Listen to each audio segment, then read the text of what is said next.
Pernahkah kamu merasa akhir bulan saldo ATM tiba-tiba tinggal 0, sekian, gajian baru seminggu lalu, tapi rasanya uang sudah menguap entah kemana? Kamu lihat teman-temanmu di media sosial, kayaknya hidup mereka asik banget, liburan ke tempat-tempat keren, makan di kafe-kafe cantik, beli barang-barang terbaru. Terus kamu bertanya-tanya, kok bisa ya? Sementara aku, buat nabung aja susahnya minta ampun. Tenang, kamu nggak sendirian kok. Ini adalah masalah yang dihadapi banyak sekali orang di generasi kita, generasi milenial dan Gen Z. Kita sering dicap sebagai generasi yang boros, nggak bisa ngatur duit, dan cuman mentingin gaya hidup. Apa benar begitu? Atau jangan-jangan ada alasan yang lebih dalam di baliknya? Hari ini kita akan bongkar tuntas. Kenapa generasi kita sepertinya susah banget buat menabung? Bukan untuk mencari pembenaran, tapi untuk sama-sama mencari solusi. Alasan pertama, dan ini yang paling sering kita rasakan, adalah tekanan gaya hidup dari media sosial. Coba deh, buka Instagram atau TikTok sekarang.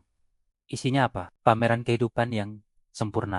Teman kita posting lagi di Bali, influencer favorit kita, unboxing gadget baru, artis idola kita pakai tas seharga motor. Secara tidak sadar, otak kita terus-menerus membandingkan kehidupan kita dengan versi terbaik dari kehidupan orang lain yang mereka tampilkan. Akibatnya, muncul rasa takut ketinggalan atau yang sering disebut FOMO, fear of missing out. Kita jadi merasa harus ikut-ikutan, harus ngopi di tempat yang lagi hits biar bisa update story, harus beli baju model terbaru biar nggak dibilang ketinggalan zaman, harus nonton konser yang semua orang tonton. Padahal, kita nggak pernah benar-benar bertanya pada diri sendiri, apakah aku benar-benar butuh ini? Apakah ini benar-benar bikin aku bahagia? Kita lebih sering terjebak dalam siklus lihat, ingin, beli, dan tanpa sadar, pengeluaran-pengeluaran kecil yang didasari FOMO ini, kalau diakumulasi, jumlahnya jadi sangat besar dan menggerogoti potensi tabungan kita. Selanjutnya, kita hidup di era kemudahan yang luar biasa.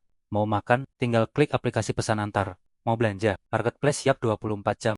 Mau bayar, ada pay later, kartu kredit, cicilan 0%.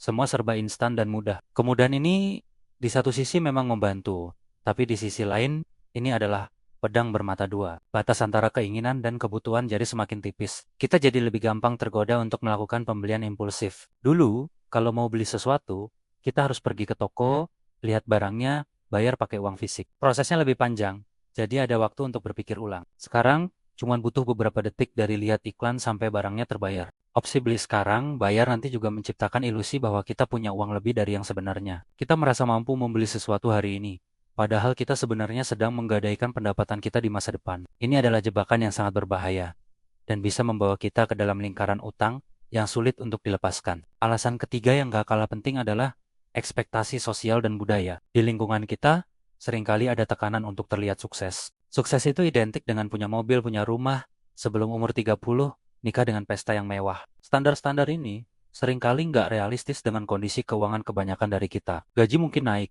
tapi kenaikannya seringkali tidak secepat inflasi dan kenaikan harga properti yang gila-gilaan. Generasi orang tua kita mungkin bisa membeli rumah dengan menabung beberapa tahun dari gaji mereka.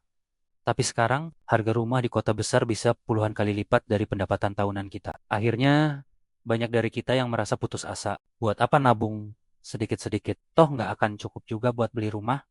Pola pikir pesimis seperti ini membuat kita jadi lebih memilih untuk menghabiskan uang untuk kesenangan jangka pendek daripada menabung untuk tujuan jangka panjang yang terasa mustahil untuk dicapai. Lalu, kita juga harus mengakui adanya fenomena sandwich generation. Banyak dari kita yang berada di posisi terjepit. Di satu sisi, kita harus menanggung biaya hidup diri sendiri.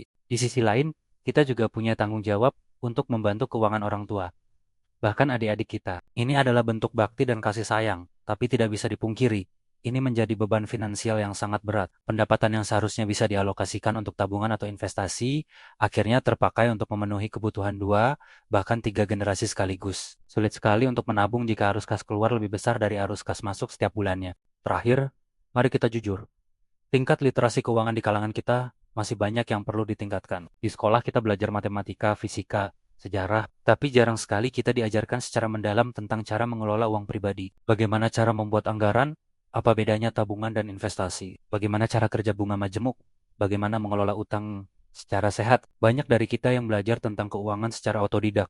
Seringkali setelah kita melakukan kesalahan finansial yang merugikan, kita tidak terbiasa mencatat pengeluaran, tidak punya tujuan keuangan yang jelas, dan tidak tahu harus mulai dari mana. Nah, setelah kita membahas semua alasan ini, apakah artinya kita harus pasrah saja dengan keadaan? Tentu tidak. Mengenali masalah adalah langkah pertama untuk menemukan solusi. Kabar baiknya, kita punya kekuatan untuk mengubah kondisi ini, mulai dari diri sendiri. Pertama, mari kita sadari bahwa Apa yang kita lihat di media sosial bukanlah gambaran utuh dari kenyataan. Itu adalah panggung. Mulailah untuk mengurangi paparan konten yang memicu FOMO.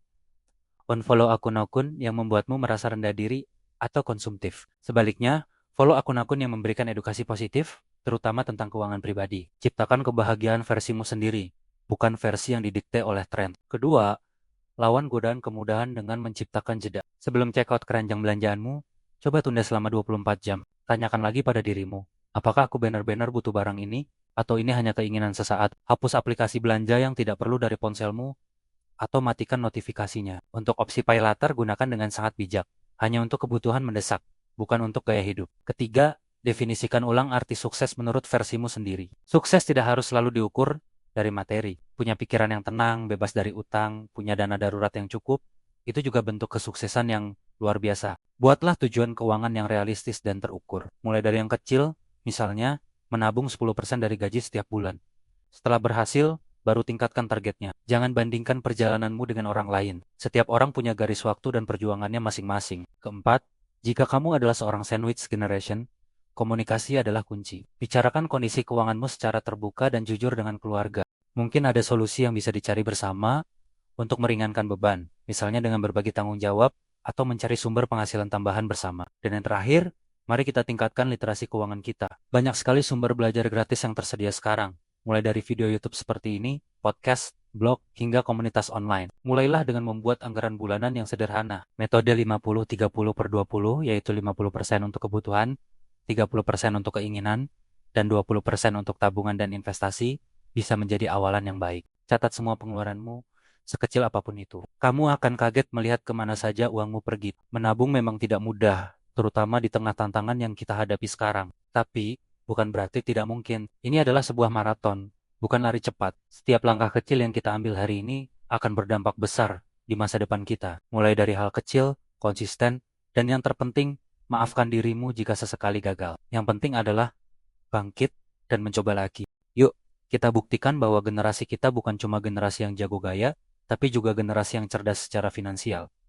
Terima kasih sudah menonton sampai akhir. Jangan lupa like, komen, dan subscribe ya, supaya kita bisa terus belajar bareng. Sampai jumpa di video selanjutnya.